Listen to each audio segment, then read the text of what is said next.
اور امام اہل سنت کا مشہور زمانہ شعر ہے جو ایمان کو مزید جلا بخشنے والا ہے کہ انہیں جانا انہیں مانا، نہ رکھا غیر سے کام، للہ الحمد میں دنیا سے مسلمان گیا۔ تو اس شعر کی تضمین ملاحظہ کیجئے، خاص بندے ہیں خدا کے وہ ہوئے شاہ انام۔ حضور رب کے خاص بندے ہیں، اور انام کہتے ہیں مخلوق کو، لوگوں کو، تو لوگوں کے بادشاہ ہیں اور رب کے خاص بندے ہیں۔ خاص بندے ہیں خدا کے وہ ہوئے شاہ انام، ان کا فرمان حقیقت میں ہوا رب کا کلام۔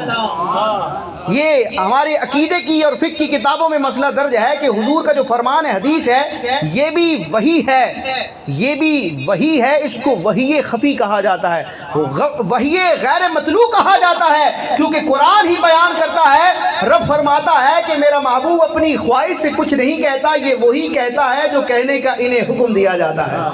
حضور صاحب وحی ہے، قرآن کے ذریعے رب تبارک و تعالیٰ اپنے محبوب کی تائید فرماتا ہے۔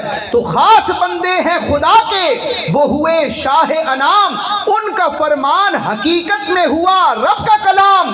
دین و ایمان کی ہے جان، دین و ایمان کی ہے جان، وہ روح اسلام، انہیں جانا انہیں مانا، نہ رکھا غیر سے کام، للہ الحمد میں دنیا سے مسلمان گیا۔